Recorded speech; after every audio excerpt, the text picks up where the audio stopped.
Иран жазушысы Мехди Мираземидің бір беттік кітап жазбалары. Аударған Гаухар Омарханова. Ересек бала. 5-ші сыныпқа көшкен кезім. Жазғы демалыста достарыммен асыр салып ойнаушы едім. Биыл да сөйтетін болдым деп қуанып жүрдім. Достарымды қатты жақсы көремін. Бала болғасын ренжісіп, өкпелеп те қалатын кездер болады. Бірақ оның бәрі уақытша дүние. Ертесі түк болмағандай, құлынтайдай тепсіп, ойнап жүреміз. Бірақ соның бәрі бір сәтте өзгерді. Біраз күн өтті. Достарым хабарсыз кетті. Өздері келмейді. Не мені шақырмайды. Күзде мен басқа мектепке ауыстым. Сөйтіп бірте-бірте байланысым үзілді. Сағынғанда велосипедімді ерттеп алып, үйлеріне іздеп барған кезімде болды. Бірақ олар әр жолы бір сылтау ойлап тауып, мені шығарып салды. Көңілім әбден қалды. Бұлар неге менен қашқақтайды деп түсіне алмай дал болдым. Ойыма не кіріп не шықпады. Кейде өзімді жазғырдым, кейде кінәні олардан іздедім. Осыны ойлай сергелденге түсіп, әбден қажыдым. Мінезім өзгеріп, тұйықталып та қалғандаймын.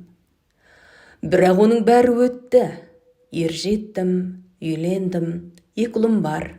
Оларда есейіп өсе бастағанда, біреуге бауыр басып дос болмаңдар. Дұшпаныңнан бір сақтан, достарыңнан 2 сақтан деген түбі теріс айналып кетеді деп үйретіп жүрдім. Оларға бала кезде бастан кешкен халымды баяндап мысал еттім. Бір күні сол ескі достың бірін көшеде көріп қалдым. Ол мені танып, қуанып, қолын жайып қарсы ұмтылды. 20 жыл бұрынғы өмірім қас қағым сәтте көз алдымнан зу ете қалды. Тамағымды өксік қысты. Өзімді ұстап тұра алмадым. Амандасудың орнына «Сатқын» дедім бірден. Ол не болғанын түсінбей жымиған күйі қатып қалды. «Сендер мені сатып кеттіңдер. Достығымызда аяқ асты қылып араласпай қойдыңдар» дедім өкпемді айтып. Есейіп еркек болды ма десем, баланың сөзін сөйлеп тұрсың ғой. Сенің әкең әрбіріміздің үйімізге келіп, сенімен араласуға тыйым салды. Жоламаңдар деп қатаң ескертті. Ол кісінің айтуынша біз саған сабақ оқытпай жүр екенбіз. Мұны естігенде біз де қатты ренжігенбіз, бірақ соның бәрін ұмыттық қой деді. Сең соққан балықтай тұрып қалдым. Сан жылдық жұмбақтың шырмауы енді шешілді.